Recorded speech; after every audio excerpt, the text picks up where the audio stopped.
trouve des loyers dans des grandes coopératives sur Genève, par exemple un 4 pièces, à moins de 1 000 francs. Oui. À Zurich, la même chose. Et en fait, les loyers dans les coopératives sont en moyenne 20 à 25% moins chers que ceux que tu trouves sur le marché libre, voire beaucoup plus, 60-70% moins chers dans des grands centres urbains comme Zurich ou Genève, où la pression sur les loyers est beaucoup plus importante. Donc en fait, plus la pression sur les loyers est importante, plus ce gap, cet écart entre les loyers du marché libre et les loyers que tu peux trouver dans les coopératives est grand. Je pense que le modèle coopératif répond à un certain besoin que les gens n'arrivent pas à trouver, ils n'arrivent pas à trouver les solutions sur le marché libre. Tu parles avec les architectes du bled, tu verras leur buanderie, c'est un lieu de rencontre, d'expression, ça donne sur la coursive, tout est transparent, les gens sont coucou, etc. Il y en a qui mettent des tables de ping-pong ou de billard pour que à la fois ça soit un lieu où tu fais ta lessive, etc., mais aussi un lieu de convivialité. Hey, c'est Edouard, bienvenue dans l'After, le podcast dédié à l'immobilier et au monde du business en Suisse romande. Ce podcast a un seul objectif, rassembler des experts à travers tout le pays pour vous partager les meilleures informations sur l'immobilier et le monde des affaires. Si vous appréciez le contenu, je vous demande une seule faveur, laissez-nous un avis 5 étoiles sur la plateforme que vous utilisez. Allez, bon épisode. Dans ce nouvel épisode, j'accueille Isabelle Del Rizzo, secrétaire générale de l'association romande des maîtres d'ouvrage d'utilité publique. Bonjour Isabelle. Bonjour Edouard. Merci beaucoup d'accepter de faire cet épisode avec moi. Dans cet épisode, on va se concentrer sur les coopératives d'habitation, un sujet que je ne maîtrise absolument pas, mais que tu maîtrises bien. Je me permets une petite introduction, tu me dis si c'est juste ou si c'est faux, mais en gros, j'ai fait quelques recherches. Les coopératives d'habitation ont vu un élan en Suisse à partir de la fin de la Deuxième Guerre mondiale, donc c'est quelque chose d'assez assez ancien en soi. L'objectif, c'était de développer le logement à cette époque-là. J'ai l'impression que la courbe de l'activité des coopératives d'habitation suit la pénurie de logement, c'est-à-dire plus on est en pénurie et puis plus il y a de coopératives qui voient le jour, simplement parce que dans les années 50 à 60, il y en avait beaucoup, dans les années 70 à 90, il y en avait moins. Dans les années 2000, c'est revenu. Aujourd'hui, ça revient. C'est juste. Oui, c'est vrai que c'est un mouvement qui évolue plutôt en dents de scie, en fonction à la fois de la volonté politique, donc des différentes lois d'encouragement au logement dit d'utilité publique. C'est un mouvement qui évolue aussi en fonction des événements majeurs, historiques, comme les deux guerres mondiales. Donc là, je rebondis sur ce que tu as dit. Non, ce n'est pas un mouvement qui est né à la sortie de la Deuxième Guerre mondiale. C'est un mouvement qui est beaucoup plus ancien, en fait, qui remonte même fin du 19e siècle. Notre fédération, celle à laquelle l'association romande appartient, par exemple, a été créée en 1919. Nous-mêmes, la fêtière romande, nous avons été créés en 1920. Donc tu vois que c'est un mouvement qui est plus que centenaire maintenant. Mais effectivement, qui a évolué en dents de scie en fonction de ces périodes de l'histoire et en fonction de l'évolution des lois encourageant le logement d'utilité publique. Les coopératives font du logement d'utilité publique, mais il n'y a pas qu'elles. Les autres maîtres d'ouvrage d'utilité publique sont également des fondations d'utilité publique ou quelques sociétés anonymes aussi qui sont reconnues d'utilité publique selon la loi sur le logement et qui produisent des logements à loyer abordable. C'est quoi la part aujourd'hui de coopératives d'habitation en logement par rapport au patrimoine bâti ? Au niveau suisse, c'est un pourcentage qui est d'environ 5%. De tous les logements ? De tout le marché locatif. Ok, marché locatif, d'accord. Voilà. C'est plus développé en Suisse romande ou en Suisse alémanique ? Exactement. C'est un mouvement qui est davantage répandu en Suisse allemande et puis qui est un phénomène essentiellement urbain. On le voit dans des villes comme Zurich, Genève, Bâle, Berne, Lucerne. Il y a plus de coopératives qu'ailleurs, donc dans les grands centres urbains et plus du côté de la Suisse allemande. Sur le canton de Zurich, par exemple, c'est un mouvement qui représente, les coopératives représentent à peu près 10% du marché locatif. En ville de Zurich, on va à plus de 20%, parce qu'il y a une véritable volonté politique derrière.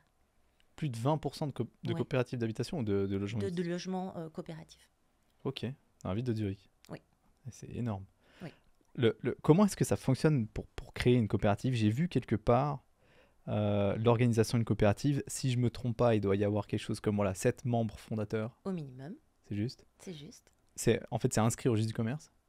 Il faut Donc, s'inscrire au registre du commerce, tout à fait. ok. Ouais. Et puis voilà, il y a des statuts, un but. Exactement. Et si on veut être reconnu d'utilité publique, donc être un maître d'ouvrage d'utilité publique, ce que sont les coopératives d'habitation, les statuts doivent être conformes à la loi sur le logement et à son ordonnance d'application, et donc respecter certains critères dits d'utilité publique dans les statuts. Ok. Par exemple, le but. Ouais. Le but de la société doit être de créer et de maintenir des logements de qualité à loyer abordable pour toutes les couches de la population. On interdit aussi le versement de tantièmes, donc de rémunération des dirigeants en fonction du bénéfice de la société. Ça n'est pas possible dans une coopérative. Ou par exemple les dividendes, c'est-à-dire les intérêts qui sont perçus, qui peuvent être perçus sur les parts sociales, puisque pour être membre d'une coopérative, il faut acquérir un titre de propriété, on appelle ça des parts sociales. Donc certaines coopératives, d'ailleurs la plupart, ne versent aucun intérêt sur les parts sociales parce que ça n'est pas dans l'ADN des coopératives, quand on comprend bien comment est conçu le modèle et à quoi il sert. Mais néanmoins, la loi autorise un certain intérêt, mais qui est limité sur ces parts sociales. Voilà, c'est certains critères comme ça, dits d'utilité publique, qui doivent être respectés dans les statuts de la société. C'est quoi l'intérêt? 1-2%? L'intérêt sur les parts sociales, Ouais. il est limité via la loi sur les droits de timbre, Ok. à 6%. Si on lit correctement. 6%. Oui, mais c'est déjà pas alors, mal. ça, c'est la loi sur les droits de timbre qui le dit. Après, il y a d'autres réglementations qui sont applicables. Et actuellement, ce taux ne devrait pas dépasser le taux hypothécaire de référence, c'est-à-dire 1,75. Il peut être un petit peu plus, 2,5, mais disons que c'est un petit peu l'ordre d'idée. Mais encore une fois, la grande majorité des coopératives précisent dans leur statut qu'il n'y a pas d'intérêt versé sur les parts sociales. Ok. Une coopérative, elle fait un immeuble ou plusieurs bâtiments? Ça dépend. Ouais. Ça dépend du projet. Il y a des coopératives qui naissent du fait qu'un certain groupe de personnes ont envie de créer leur habitat. Ils ont une vision en commun, des valeurs en commune, et ils se disent qu'ils sont assez déçus de ce qu'ils trouvent finalement sur le marché et qu'ils ont envie de développer un modèle qui correspond un petit peu plus à leurs besoins, à leurs attentes, à leurs valeurs. Et puis, ils créent un immeuble de 6, 7, 15, 20 logements et ils s'arrêtent là. La plupart des grandes coopératives professionnelles, les plus anciennes comme la SCHL à Lausanne, la SCHG à Genève, Logement Idéal, et il y en a plein d'autres, sont des coopératives professionnelles, anciennes, et qui, elles, sont des développeurs de projets, donc qui possèdent plusieurs dizaines d'immeubles et milliers de logements. Professionnel, ça veut dire qu'il y a un comité organisé avec des personnes qui travaillent vraiment pour ça, ils font que ça. Oui, c'est-à-dire que plus la coopérative est ancienne, plus elle s'est et qu'elle s'est développée, plus elle s'est professionnalisée et plus elle fait appel à des professionnels externes pour gérer la coopérative. Que ce soit le service de gérance, que ce soit les architectes, que ce soit les développeurs de projets, etc. Ok, d'accord. Comment ça fonctionne comment fonctionne si on prend un exemple concret? Je veux dire, il y a 7 personnes qui se disent bon bah on va faire une coopérative d'habitation, on va faire un immeuble. À partir de là, ils font quoi? Et ça me paraît tellement lointain entre le moment où 7 personnes se disent on va faire ça et le moment où un immeuble sort de terre. Oui, c'est souvent un parcours du combattant. Ah ouais. Pour ces qu'on appelle des primo-coopératives. Donc c'est vraiment un parcours du combattant et ça peut on peut passer 10, 15, 20 ans à partir du moment où on a eu un projet jusqu'à ce qu'il se réalise. Donc ça demande vraiment d'avoir vraiment des personnes leaders au sein du groupe. Parce que petit à petit, au fur et à mesure de l'écoulement du temps, les gens se découragent et abandonnent l'aventure. Donc il faut vraiment, vraiment, vraiment s'accrocher. Mais effectivement, mettons qu'il y a au moins 7 personnes. On crée la coopérative, ça, au niveau juridique, c'est pas une procédure qui est très compliquée. Mais ça permet au moins d'avoir une entité qui après va pouvoir aller négocier avec les communes, avec les investisseurs, et puis mieux se faire connaître. Elle a déjà une identité. Donc c'est déjà une structure qui est créée pour après aller parler du projet. Voilà. Après, bien sûr, il faut trouver les fonds. Et il faut trouver après soit un terrain, soit un immeuble à racheter, à rénover. Ok. Et là, la question des fonds propres Ah, ils viennent d'où ces fonds propres? Parce que devient les problématique. investisseurs, c'est quoi? C'est les personnes qui vont habiter dans l'immeuble. Alors, tout à fait. Donc, soit on a affaire à une primo-coopérative, une petite coopérative. Et dans ce cas-là, c'est les coopérateurs, les fondateurs, c'est souvent les fondateurs, qui petit à petit vont aller chercher, dire voilà, on a un projet, un immeuble, il va y avoir 15 logements. Bah, nous, on a besoin de 15 personnes qui vont apporter des fonds propres en achetant les parts sociales, en fait, pour pouvoir après réunir une certaine quantité de fonds propres et après pouvoir aller négocier avec des banques, avec des caisses de pension pour négocier le reste du prêt. Et puis, la Confédération soutient la création de logements d'utilité publique également avec des instruments financiers, des prêts, des cautionnements, des arrière-cautionnements qui permettent d'apporter, enfin de servir de capital social transitoire, parce que le problème c'est ce capital social de départ qu'il faut réunir. Et si tu veux, c'est un ensemble de briques comme ça qu'on assemble, et puis la banque vient un petit peu cimenter l'ensemble de ces briques pour pouvoir mener le projet à bien. C'est quoi le capital social minimum coopérative? Alors, Enfin, il y en a ou pas? on va dire 10%. Mais, Donc tu vois non, que d'apport, ça c'est l'apport pour construire l'immeuble. 10%. c'est ça. Ok, ok, ok. Il va y avoir, D'accord. on va demander, il va être demandé à la coopérative d'apporter en tout cas au minimum 5% sous forme de part sociale qui constitue le capital social de la coopérative. Ok. Après, avec les aides de la Confédération, dont je viens de te parler, les prêts, les cautionnements, les arrière-cautionnements, ça va représenter les 10 autres pourcents de fonds propres qui sont normalement demandés à n'importe quel investisseur immobilier, ces fameux 20%, puisque la banque ne va jamais au-delà des 80%. Donc voilà, Ok. donc, on va dire 10% au maximum, qui peuvent être ramenés très souvent à 5% au final. Ok. Parce que, comme je te le disais, en fonction de la combinaison de ces différents blocs, de ces différents instruments financiers, ça peut descendre jusqu'à 5%. D'accord. Mais à la création de la coopérative chez le notaire, Mhm. j'imagine qu'instrumente l'acte constitutif, là, il n'y a pas besoin de fonds, là, alors. À Non. cette étape-là. Hein. Non, à cette Ah, étape-là, d'accord, pas ok. du tout. Ok, ok. Ok. Et du coup, la part en général, elle est de combien pour une coopérative? Pour quelqu'un qui souhaite investir, l'investisseur qui Mhm. sera au final le coopérateur. Coopérateur locataire, en Voilà, fait. Il a un coopérateur statut locataire. hybride. Exact. On peut en reparler, ça aussi, c'est Le- intéressant. Complètement, on va en parler dans un instant, mais lui, il doit en général, il est appelé à mettre combien avant de payer des loyers? On Alors, parlera des ça loyers plus dépend tard. encore dans Ouais. quelle coopérative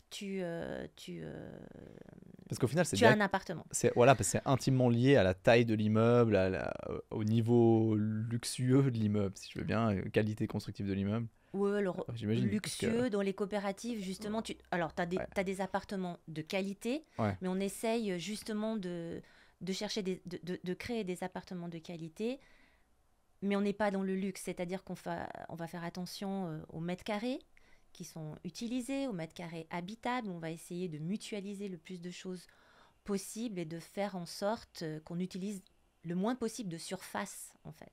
bien sûr. Ouais. Donc, Mais typiquement, le coopérateur locataire, parce que lui, il doit déjà savoir, en fait, au tout départ, quand il rentre dans le projet, s'il veut un 4 pièces et demi ou un 2 pièces et demi. voilà. Enfin, j'imagine, parce que l'apport, c'est pas le même. Alors, oui, tout à fait.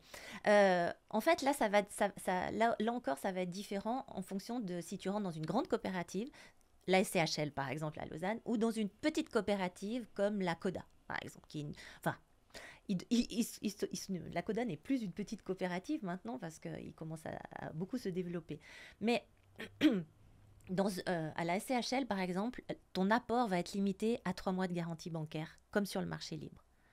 Parce que la SCHL n'a plus besoin, elle possède tellement de fonds propres depuis 100 ans qu'elle existe, qu'elle n'a plus besoin de ces fonds propres qui viennent des futurs coopérateurs. Ok. Donc, l'apport va se limiter à 3 mois de loyer, de garantie, si tu veux. C'est un peu Ok. comme ça. Par contre, dans une coopérative qui crée, par exemple, son premier projet, et qui ne dispose pas de fonds propres, hein, comme une grosse coopérative, là, on va demander un effort beaucoup plus conséquent de la part du futur coopérateur locataire. Et là, la part sociale va dépendre un petit peu de la façon dont ces parts sociales sont calculées. Mais mettons que les parts sociales soient calculées en fonction du nombre de pièces, eh bien peut-être qu'on va te demander, et que chaque pièce représente 10 000 francs ou 8 000 francs, eh bien si tu veux en 3 pièces, on va te demander, admettons dans l'hypothèse de 10 000 francs, 30 000 francs. Donc ça, tu vois que c'est quand même très différent d'une coopérative à l'autre. D'un côté, on va peut-être te demander pour un 3 pièces 1500 fois 3, 4500 francs. Puis de l'autre, on va te demander 30 000 francs. Mais C'est pas tout à fait la même chose. Mais ça veut dire que le coopérateur locataire, il aurait quel intérêt d'aller dans une primo-coopérative à la place de la SCHL? Alors, par exemple, parce que alors c'est vraiment une vision très différente. Dans une primo-coopérative, c'est plutôt une coopérative qu'on appelle une coopérative d'habitants et où les futurs locataires, les futurs coopérateurs participent déjà à la, à la, à, à l'ambition du projet, si tu veux, dès le début. Hmm. Donc, ils façonnent eux-mêmes, ils participent eux-mêmes à ce que va être leur habitat. À la CHL, la plupart des locataires s'en fichent totalement. Enfin, je crois, je ne veux pas m'avancer C'est pour des eux, mais locataires qui payent moins cher, quoi. eux, voilà, ils veulent Ouais. payer des appartements moins chers et Ils ne c'est sont tout. pas du tout intégrés à un projet. Mais donc, ça veut dire que le locataire de la SCHL, enfin, s'il paye seulement 3 000 francs à l'entrée pour rentrer dans la coopérative, Oui, beaucoup moins. Hein. 3 mois. Ah oui, 3 000. Oui, 3 000. ouais, Oui, oui. si c'est parce que c'est des Oui, loyers oui, modérés, ça. je sais pas, Oui, oui. ça doit être entre 3 000 et 6 000, j'imagine, un truc comme ça, à peu près. Enfin, il doit y avoir comment la SCHL sélectionne les... Parce qu'il doit y en avoir. Alors, ils ont des membres qui s'inscrivent, puisque Ok. une coopérative, il faut être membre, donc acheter une part sociale liée à la qualité de membre. Et puis souvent, alors ça, c'est le règlement de location qui le détermine, mais souvent, c'est par ordre d'arrivée, par Ah, ok. ancienneté. Et puis Ok. après, il faut que l'appartement qui soit disponible corresponde à la demande de la personne. Puis si ça ne correspond pas à la première, on va voir avec la deuxième, etc. Souvent, c'est par ancienneté que les droits à l'octroi d'un logement se fait. Ok. Donc, admettons, on a cette coopérative, 7-8 personnes qui est mise en route. Chacun a apporté les 30 000 francs et coopérateur locataire. Tu parlais de système hybride, c'est quoi la responsabilité qu'il a Enfin, c'est quoi la différence de responsabilité entre un locataire et un coopérateur locataire? Je sais pas s'il y a quelque chose qui diffère. Enfin, c'est quoi les règlements en fait dans une coopérative? Alors, tu as en tant que locataire coopérateur un double statut. Un statut un peu hybride. Tu es locataire, donc tu es protégé par le droit du bail. Et puis, tu es aussi coopérateur, c'est-à-dire que tu as des droits de participation et de codécision dans la coopérative. Ok. Comme une PPE un peu. Comme une PPE, Ok. ouais. Mais sans le risque financier que tu as en tant que propriétaire dans une PPE. Là, tu assumes quand même un risque financier qui est beaucoup plus important que lorsque tu intègres une coopérative.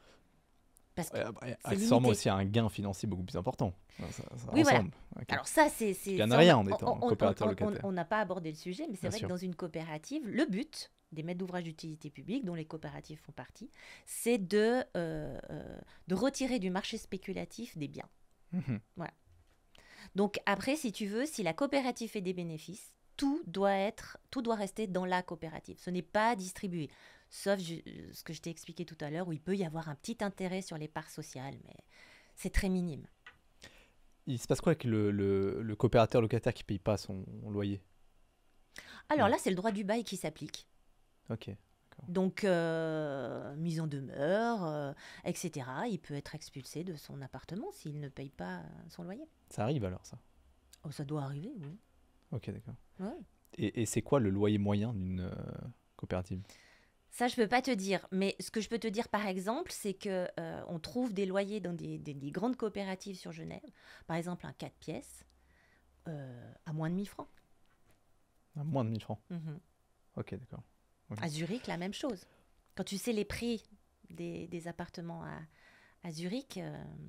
Et en fait, les loyers dans les coopératives sont en moyenne 20 à 25% moins chers que ceux que tu trouves sur le marché libre, voire beaucoup plus, 60-70% moins chers, comme je viens de te donner un exemple, dans des grands centres urbains comme Zurich ou Genève, où la pression sur les loyers est beaucoup plus importante. Donc en fait, plus la pression sur les loyers est importante, plus ce gap, cet écart entre les loyers du marché libre et les loyers que tu peux trouver dans les coopératives est grand. Mais est-ce qu'on est d'accord qu'au final, le but d'une coopérative, c'est quand même d'aider les personnes avec des revenus moins importants, non? Alors, le but, c'est de créer et de maintenir des logements de qualité à loyer abordable pour toutes les couches de la population. Alors, en particulier, pour ceux qui, à chaque fois, souffrent en cas de pénurie de logement, c'est les personnes seules, c'est les jeunes, les étudiants, les seniors et les familles. Okay. Tu le vois. Ça fait tout le monde en fait. C'est tout le monde. Alors ça, c'est vrai que ça fait beaucoup de gens. Mais tu le vois, hein, tu vois ce phénomène dans les grandes villes, à Lausanne, Genève, etc. Ce qui se passe, c'est que y a des propriétaires qui sont pas comme ça. Hein. Je tape pas du tout sur les propriétaires. Loin de là, il n'est pas question de cliver et puis de monter les gens les uns contre les autres. Mais disons que quand tu es propriétaire, tu dis moi j'ai le propriétaire d'à côté, il fait des loyers, le 4 pièces, il le loue tant, je vois pas pourquoi je me gênerais. Tu vois, je profite de la situation. J'entends, c'est quelque chose d'assez humain. Il a envie, il a investi, il a pris des risques, il a envie d'avoir un retour sur investissement. Et ça, quand tu as ce genre de contexte économique qui le permet, tu as des gens qui n'arrivent plus à se loger, ou alors ça leur demande un taux d'effort de 40, voire pour certaines personnes 50%, c'est-à-dire qu'ils consacrent 50% de leurs revenus pour payer leur loyer. Mais qu'est-ce qu'ils font ? Ils migrent en périphérie parce qu'ils n'arrivent plus à se loger en ville. Donc ça entraîne des phénomènes qu'on connaît de gentrification, moins de mixité sociale. Et ça, c'est jamais très bon pour la paix sociale. Mais c'est pour ça que je disais comment est-ce que la société coopérative qui est grande et puis qui est âgée, si on veut bien, elle sélectionne ses coopérateurs locataires. Parce qu'au final, si elle sélectionne par arrivée, c'est un peu... Ça aide pas du tout ces personnes-là, justement. Pas forcément. Elle sélectionne par arrivée, et puis après, elle peut très bien... Elle est libre, hein, donc il y a un règlement de location.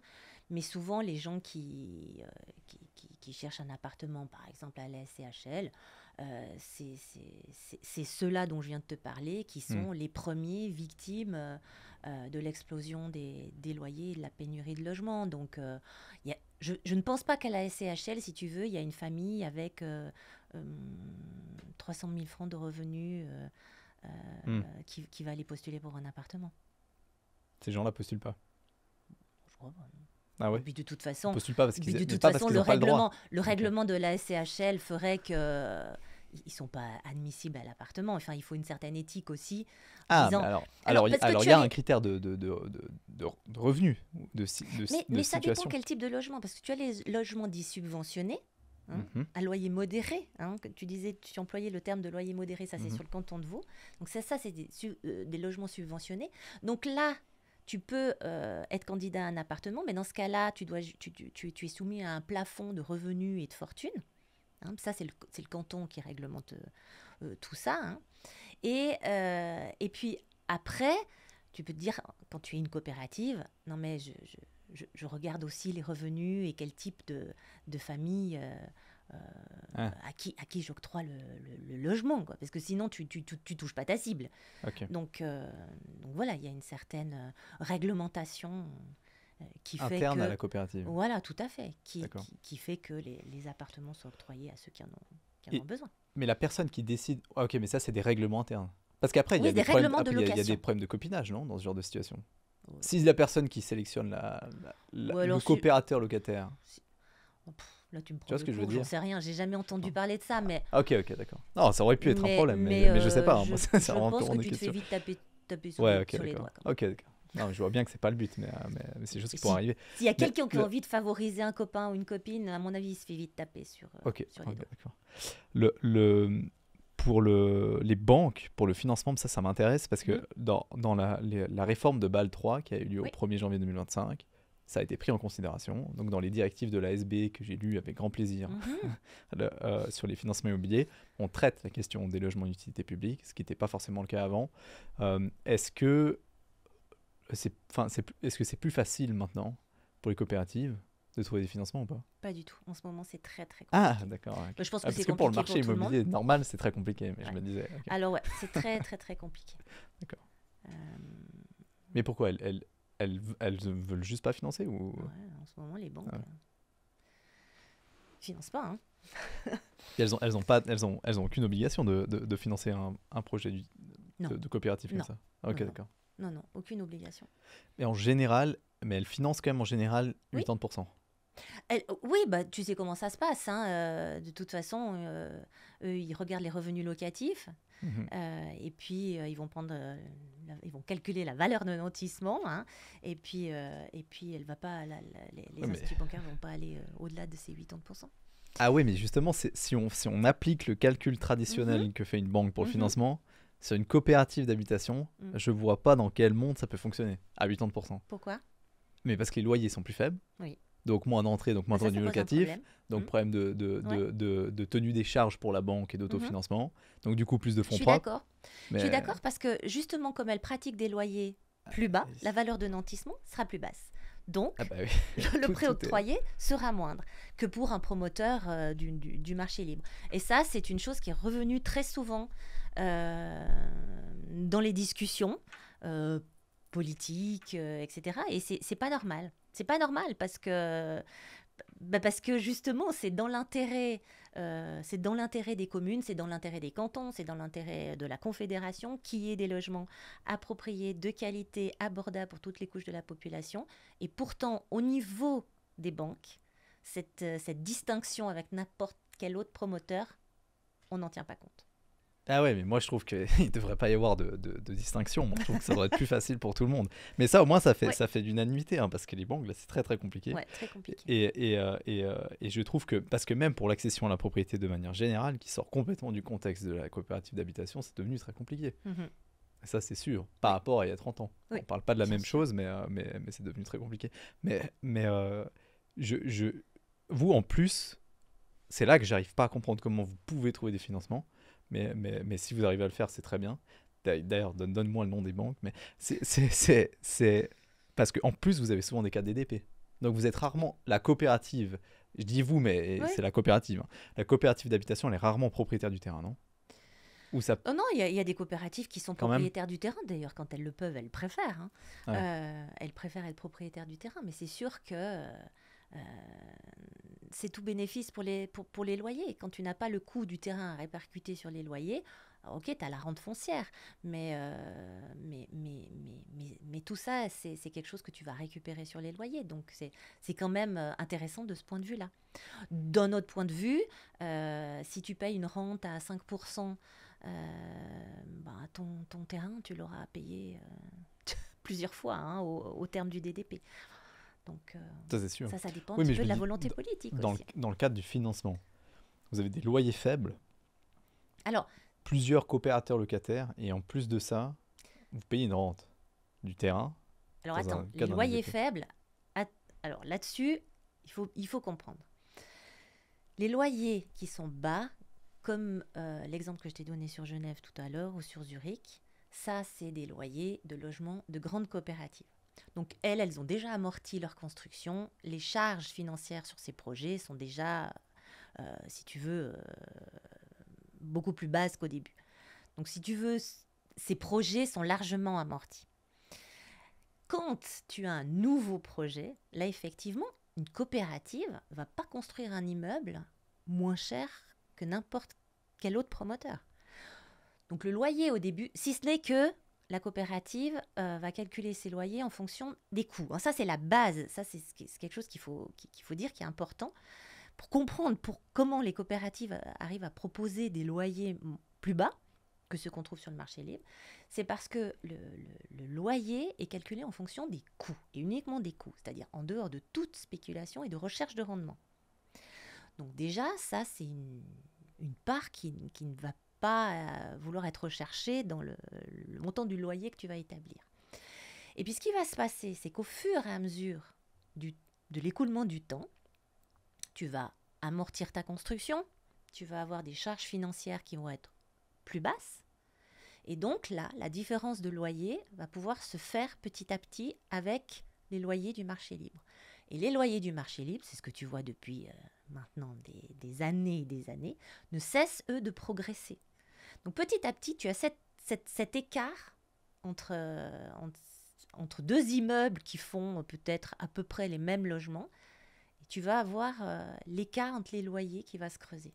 Mais au début, si tu veux un premier projet, une coopérative qui a un premier projet, qui n'a pas des réserves de fonds propres, etc., elle ne peut pas construire moins cher. Donc les loyers, c'est souvent des loyers usuels un peu du quartier. Ça correspond, mais ça n'est qu'avec l'écoulement du temps que, en amortissant la construction, diminuant les charges financières, ces loyers vont soit rester stables ou diminuer un petit peu, tandis que les autres, eux, vont avoir tendance plutôt à augmenter. Et c'est ça qui creuse l'écart. Ok. Sauf que, ouais. Au bout de 25 ans, donc là, l'écart a été creusé, il faut faire des travaux. Comment ça se passe, ça? Donc, dans les charges que tu peux, après, répartir, calculer dans le loyer, tu peux justement prévoir un fonds de rénovation que tu alimentes à hauteur de 1% du coût de construction chaque année. Et ce qui fait que quand tu as besoin de rénovation, eh bien, ce fonds est là pour investir. Et ça se fait assez bien, ça? Parce que donc les coopératives, elles sont assez bien organisées pour ça? Alors, les coopératives qui travaillent sérieusement le font. Ouais. Je ne te cache pas qu'il y a quelques coopératives qui se retrouvent aujourd'hui avec un parc immobilier à rénover et qui n'ont pas un sou. Ah ouais. Parce que depuis toutes ces années, ils ont voulu, leur objectif premier était les loyers les plus bas possibles. Et maintenant, ils seront. Voilà, maintenant, ils ont des difficultés. Mais la plupart des coopératives, d'abord, entretiennent très bien leur parc immobilier et font les provisions nécessaires pour pouvoir après pratiquer les rénovations nécessaires. La Confédération aide aussi, parce qu'il y a un programme qui est actif là, jusqu'à la fin de l'année. C'était un programme spécial pour les rénovations 2021-2025 de la part de la Confédération, où les coopératives pouvaient bénéficier de prêts à taux zéro pendant 10 ans. Voilà, ça c'était une aide à la rénovation pour les immeubles des maîtres d'ouvrage d'utilité publique. Ok, donc, il va prendre fin là en 2020. La Confédération prête directement? Voilà, oui. Et puis en 2023, par exemple, et la coopérative a de 2023 à 2033 pour rembourser la totalité du prêt sans intérêt. Voilà, c'est des prêts remboursables sur 25 ans. Ok. Voilà. Mais pendant les 10 premières années, à taux zéro. Ah, remboursable sur 25 ans en plus. Oui. C'est sympa ça, de la Confédération. La Confédération n'a jamais perdu un seul centime via tous les instruments de financement mis à disposition pour encourager les maîtres d'ouvrage d'utilité publique.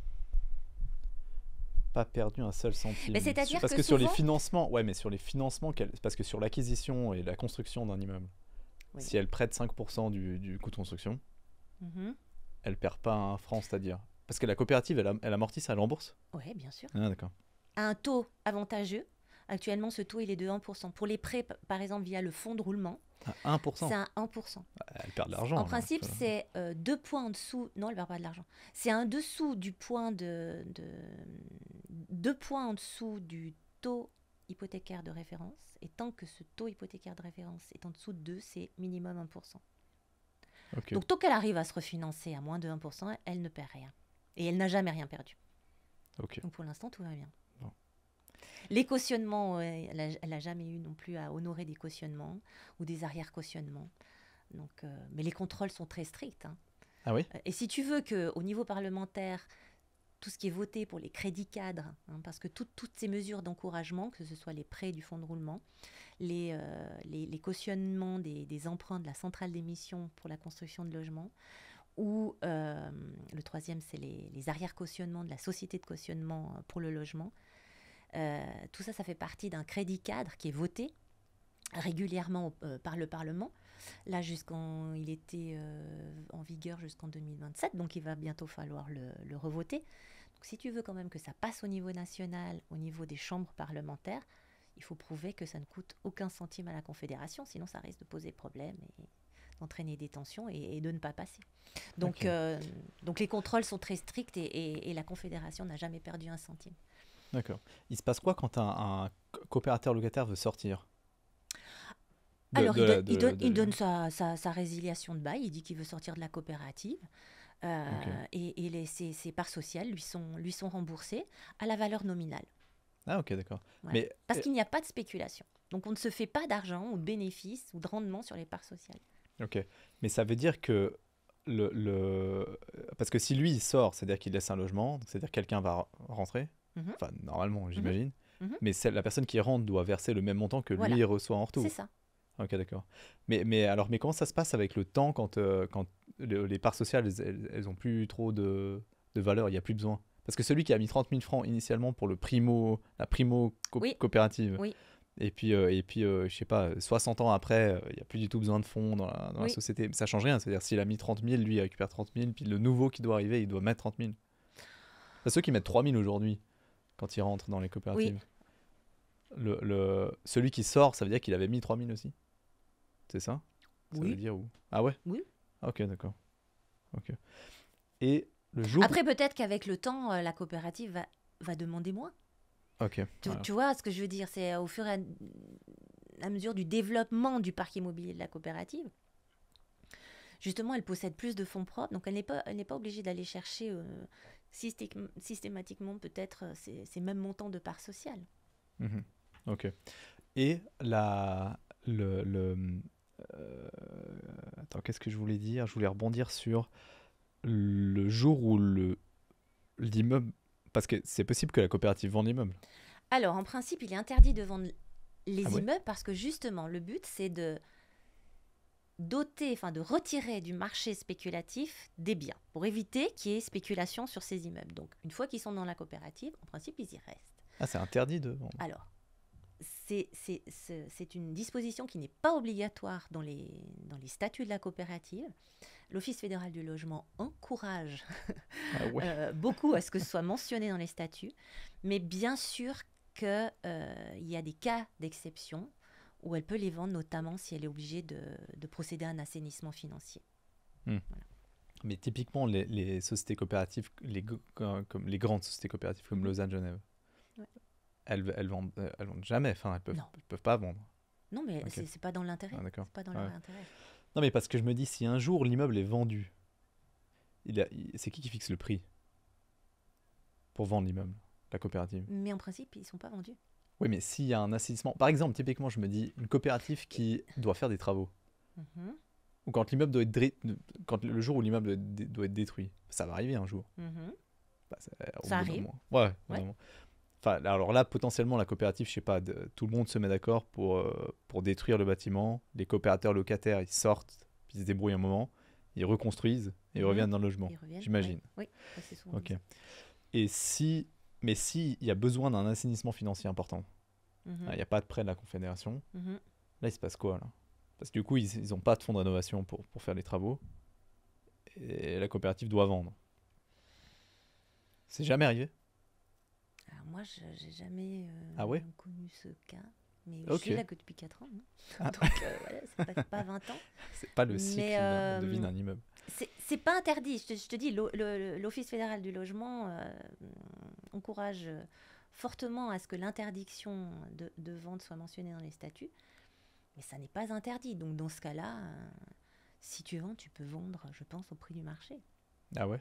Sauf en cas de liquidation. Si là, par contre, la coopérative est liquidée, l'excédent de liquidation doit revenir à une entité, un autre maître d'ouvrage d'utilité publique qui poursuit le même but que toi. Ok. Si une coopérative est liquidée. Ouais. D'accord. Ok, excellent. C'est quoi l'avantage aujourd'hui concrètement pour un locataire d'adhérer à une coopérative locataire, mis à part de payer moins cher? Alors justement, je vois deux grands avantages.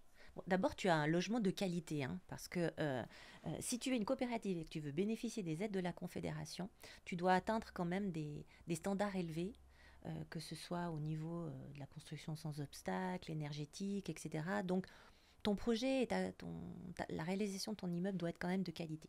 Donc, d'habiter dans un logement de qualité, avec un loyer qui est plus bas que ceux que tu trouves sur le marché. Et ce qui est important, c'est un loyer qui va être stable sur le long terme.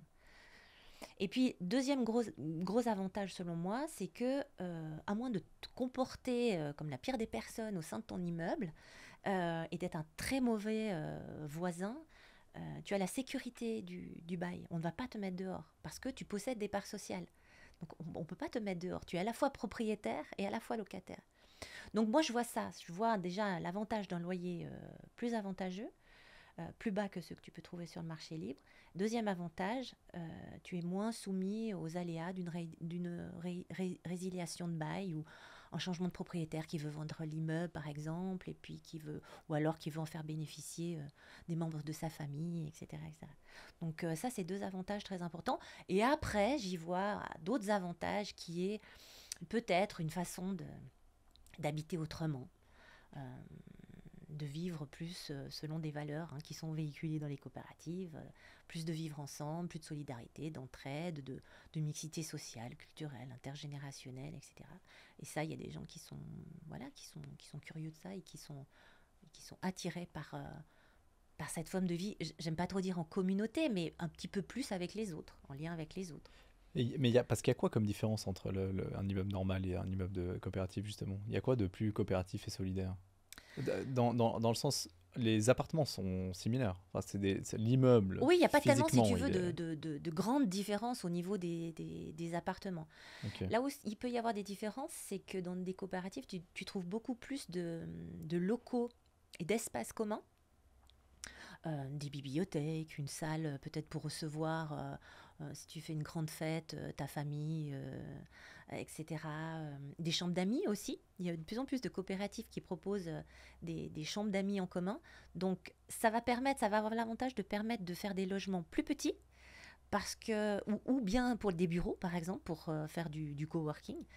Parce que ça, c'est des surfaces que tu ne vas pas rechercher dans ton logement, dans le logement de ta famille, mais qui sont mis à disposition dans la coopérative. Donc c'est intéressant de ce point de vue-là, de faire plus de logements. Mais à côté, tu vas mutualiser des espaces communs. Donc ça peut être intéressant. Ça, c'est du co-living, ça. C'est du co-living. Tu ne vis pas avec tes voisins, mais tu partages des activités. Mais c'est une tendance qui a vu le jour il y a quelques années, je ne saurais pas dire quand, mais qui se répand pas mal assez à l'international, mais en Suisse vraiment pas du tout. C'est de construire des bâtiments effectivement où par exemple dans les appartements tu n'as pas de cuisine, et tu as une cuisine où tu as vraiment une kitchenette toute petite, et puis tu as une grande cuisine commune au rez-de-chaussée. Ça c'est ce qu'on appelle des clusters. Ça c'est des typologies nouvelles d'habitat, où effectivement tu partages, alors c'est pas tout à fait la même chose, que je suis en train de t'expliquer, où tu partages en fait, mais ça c'est un logement, où plusieurs personnes vont partager des parties communes, par exemple salon, séjour, cuisine, et chacun va avoir, mais au sein du même logement, une chambre privée avec une petite salle de bain, voire une petite kitchenette. Mais ça, si tu veux, ça forme un logement. Moi, je te parlais de plusieurs logements au sein d'un immeuble, mais en plus... Ah oui, non, mais c'est ce que je dis. Tu as des locaux que tu peux réserver lorsque tu as des amis qui viennent te voir, ou lorsque tu veux faire la fête d'anniversaire de l'un de tes enfants. Bien sûr. Voilà. Non, mais c'est ce que je dis. Le co-living, c'est ça, c'est pareil. C'est plusieurs logements séparés, individuels. Voilà, on est d'accord. Ouais. Tout à fait. Sauf que dans le bâtiment, il y a des espaces qui sont des espaces communs que tu as en général dans un appartement qui sont privatifs, ils sont communs. Voilà. Ouais. Alors, tout l'équilibre, justement, tout le challenge, c'est de trouver le bon équilibre entre vie en communauté, enfin la vie collective, et l'intimité de chacun. Mais ça, c'est super intéressant parce que c'est une question sociale, un peu plus... là, on sort un peu du contexte de la coopérative d'habitation. Mais ce qu'on voit aujourd'hui sur le marché du logement libre, donc un promoteur immobilier qui construit, que ce soit pour vendre ou pour louer, c'est complètement égal. Mais ce qu'on voit est la réalité des chiffres au final. En 1970, on avait 27 mètres carrés de surface habitable par habitant en Suisse. Et aujourd'hui, on en a 46. Et Parce en qu'il y a de fait, plus en plus de personnes seules voilà, les ménages, et de ménages. Oui, les ménages aujourd'hui, c'est 2 personnes, voilà. en gros moyen. Et donc, ça n'existe plus, en fait, un appartement de 150 mètres carrés dans lequel il y a 8 personnes. Ça n'existe pas. Voilà. Puis avant, c'était que ça. Mhm. Donc, on fait des logements aujourd'hui sur le marché libre beaucoup plus petits, Ouais. beaucoup plus, ouais, beaucoup plus séries. Ça veut dire qu'il y a beaucoup plus de studios de 2,5 et de 3,5 que de 4,5 et de 5,5 et de 6,5. Donc, peut-être contraignant pour les familles pour trouver des logements, c'est vrai. Ouais. Par contre, bon, bah, quand même, ça respecte l'évolution démographique sur le territoire. C'est-à-dire, voilà, on a des ménages plus faibles avec moins de personnes. Donc, voilà. Et ça arrive aussi, et surtout parce que les gens, aujourd'hui, on recherche beaucoup plus de privacité qu'avant. C'est-à-dire que justement, ils partagent beaucoup moins. C'est-à-dire que tout le monde veut sa buanderie et sa machine à laver chez lui. C'est-à-dire que tout le monde veut sa cuisine chez C'est lui. vrai. C'est-à-dire que tout le monde veut on partage pas de douche. Ça n'existe plus, ça. Donc, Dans les coopératives, je te rassure, ils ne partagent pas les douches. non, mais on est d'accord, mais tu vois ce que je veux dire. Ouais. Même les caves, on veut que ce soit proche ou intégré à l'appartement d'une manière ou d'une autre avec un réduit. Et du coup, la coopérative, elle va complètement à l'encontre de ça. Enfin, ça va complètement dans... C'est justement le contraire. Oui. Ben, Dans un monde aussi égoïste. je pense qu'il y a des gens aussi qui... Ouais, mais il y a des gens à qui ça ne convient pas du tout, cette façon de vivre. Donc, je pense que le modèle coopératif répond à un certain besoin que les gens n'arrivent pas à trouver, ils n'arrivent pas à trouver les solutions sur le marché libre. Tu parlais du sujet des buanderies. Alors ça, c'est les buanderies dans les coopératives, c'est un sujet. Je ne sais pas si tu as vu il y a eu des émissions à temps présent ou basiques où vraiment, c'est un sujet vraiment, c'est un projet, la coopérative. Tu parles avec les architectes du bled, tu verras leur buanderie, c'est un lieu de rencontre, d'expression, ça donne sur la coursive, tout est transparent, les gens sont coucou, etc. Il y en a qui mettent des tables de ping-pong ou de billard pour que à la fois ça soit un lieu où tu fais ta lessive, etc., mais aussi un lieu de convivialité. Souvent, elles sont plus réduites au sous-sol, mais tu les trouves vraiment à l'entrée. Et puis avec des vitres justement complètement transparentes. Donc pour faciliter justement ces rencontres et que ça devienne un véritable lieu de convivialité. Donc c'est drôle parce que... voilà, et puis justement dans cette émission, c'était la buanderie qu'ils ont mis en place à la Tour Vieux-Seux, je crois, à la CHG, donc à Genève. Et là, tu as carrément une employée qui est là toute la journée et qui s'occupe, dire Madame Machin, ok, alors vous prenez telle machine, vous inquiétez pas, c'est la petite dame un petit peu âgée qui va pas rester tout le temps du temps de son programme de lessive, et la dame lui dit mais je m'en occupe, je la sors, etc. Et puis et puis cette petite vieille qui est aussi toute seule dans son appart, et ben elle vient, elle a sa petite table, on lui offre un café, elle discute. Donc voilà, la buanderie, c'est plus le lieu d'une corvée réduite au sous-sol, c'est un lieu d'échange et de lien social. Et ça marche, ça. Ah bah oui, c'est extraordinaire. Il faut voir ce reportage à la SCHG, c'est magnifique. Ah ouais, c'est un truc de fou. Alors ça, c'est vraiment ça. Je pense que c'est 2 catégories de personnes complètement différentes. Hein. Ouais. Mais de notre côté... les personnes qui vivent en coopérative d'habitation et le reste. Ouais. Mais je crois que chacun... Ce qui est bien, c'est qu'il n'y a pas d'obligation aussi au sein d'une coopérative. Donc chacun peut participer en fonction de son degré de sociabilité, tu vois ce que je veux dire. Ouais, bien sûr. Si tu as envie de rester dans ton appart, tu restes dans ton appart. Si tu as envie de faire partie de la commission qui s'occupe des festivités, d'organiser des activités culturelles, tu en fais partie. Si tu n'as pas envie, tu n'en fais pas partie. C'est un bon équilibre à trouver.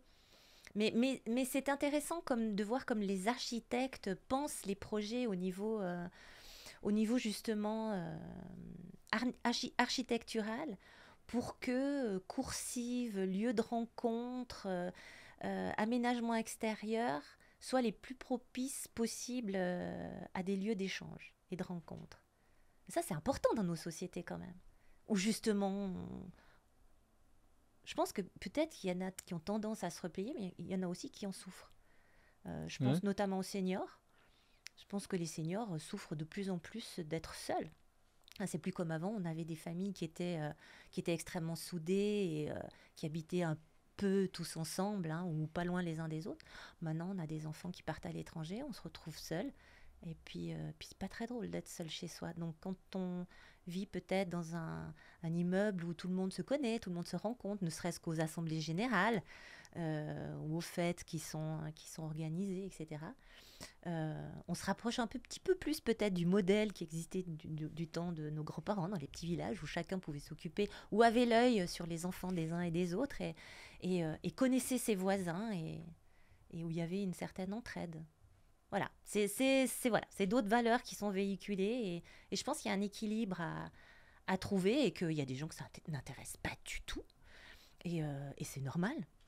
Et puis, il y a des gens, au contraire, bah voilà, qui sont pour et favorables à ce type de, de façon d'habiter. Qui est du Mehrhalswohnen, comme on dit en allemand.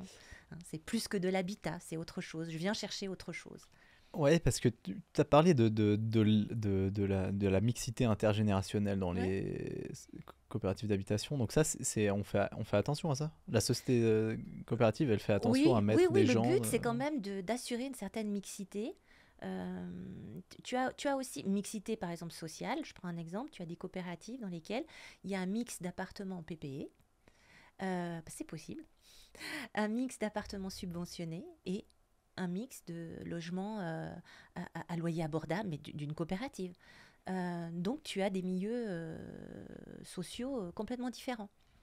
Et comment ça... Alors, explique-moi la mixité. Alors, non, mais explique-moi la mixité PPE, coopérative d'habitation. Ouais. Alors, je t'encourage à prendre contact avec les, les, les, les, les architectes et, euh, et créateurs du bled à Lausanne.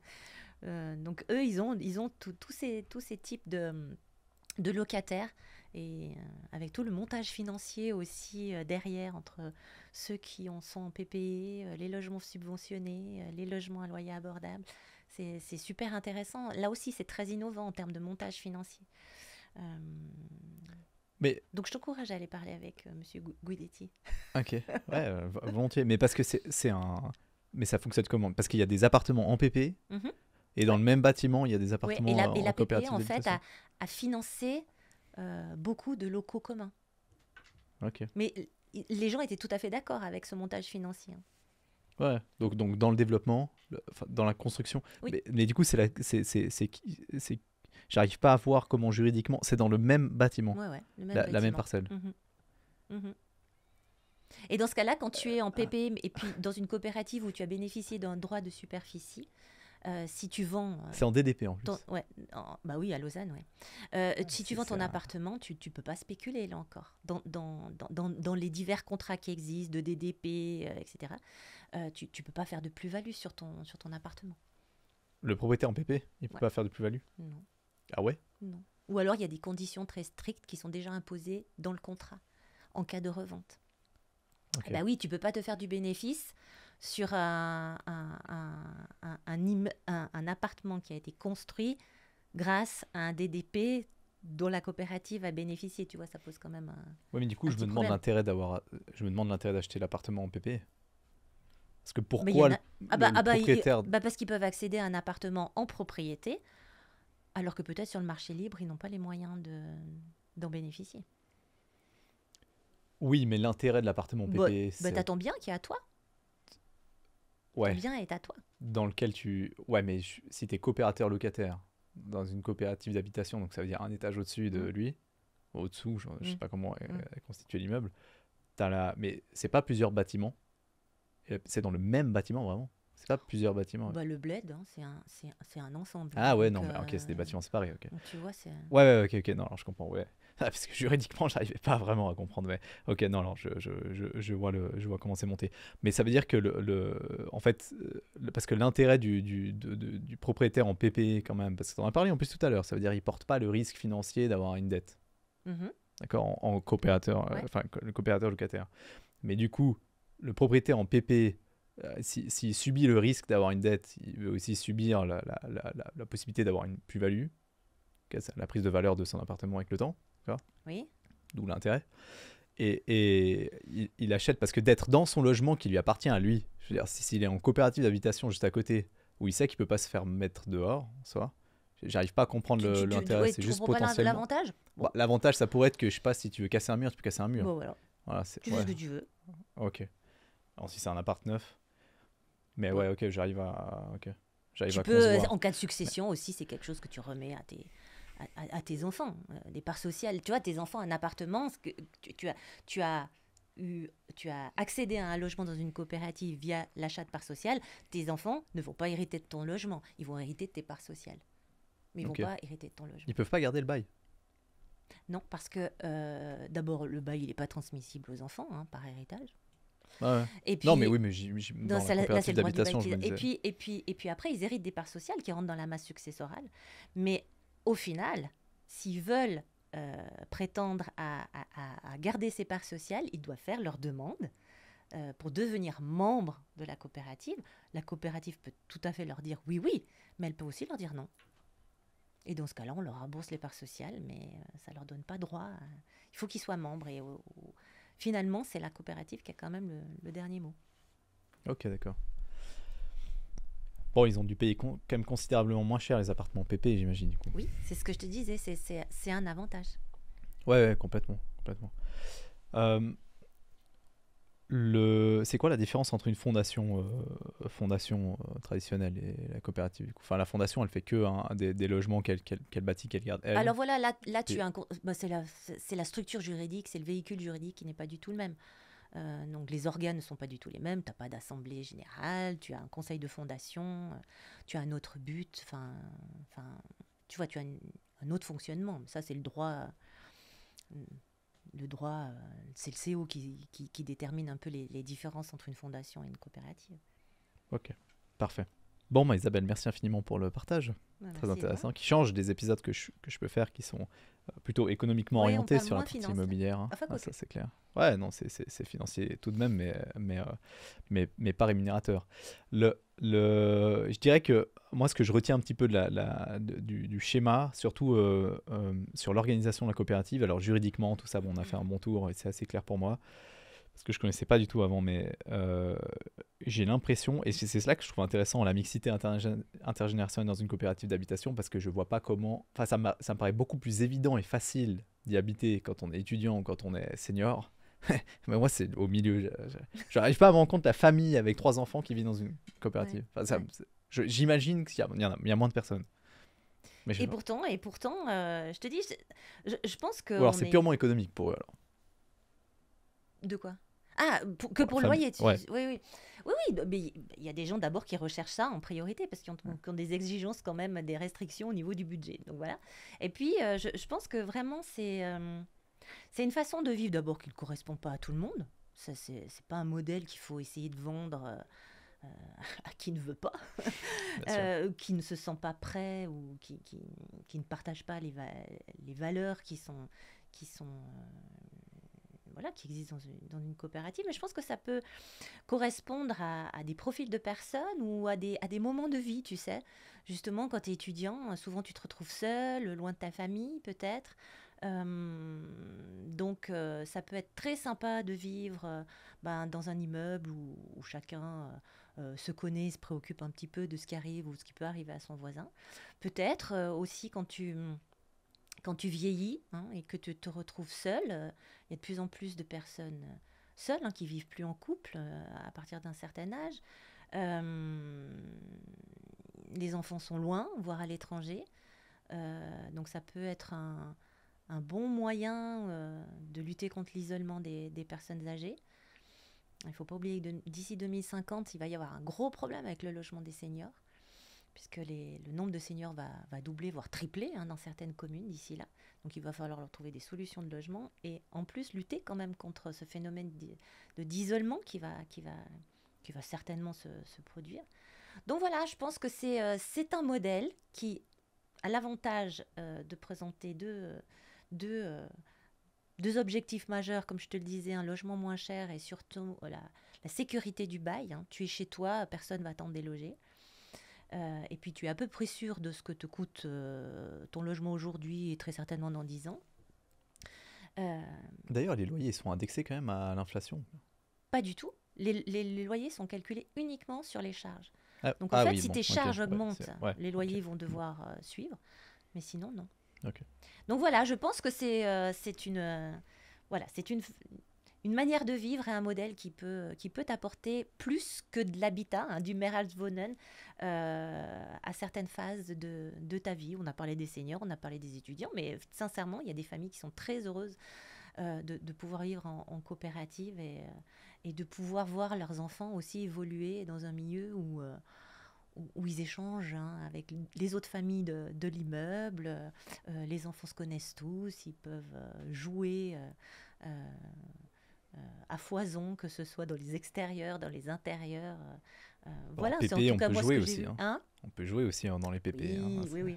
Oui, oui, mais dans les PPE, il y a souvent les voisins qui vont pas être contents parce que les enfants de telle famille font trop de bruit, etc. C'est Là, impossible qu'il n'y ait pas de problème dans une coopérative Non, d'habitation. non, c'est non, alors je te dis impossible. pas qu'il n'y en a pas. Hein. Non, non, non, non, non, non, bien sûr. Mais disons que tu es déjà un petit peu formaté.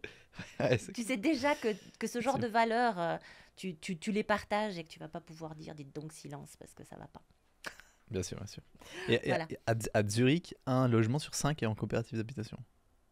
Oui, il y a quelque chose comme 22-23%, je crois. C'est un truc de fou. Ok. Bon, bah, Mais ça c'est va. très encouragé au niveau politique. Hein. Ouais, ouais. Ah, bah, j'imagine. Ouais. Magnifique. Merci infiniment, Isabelle. Merci, Edouard.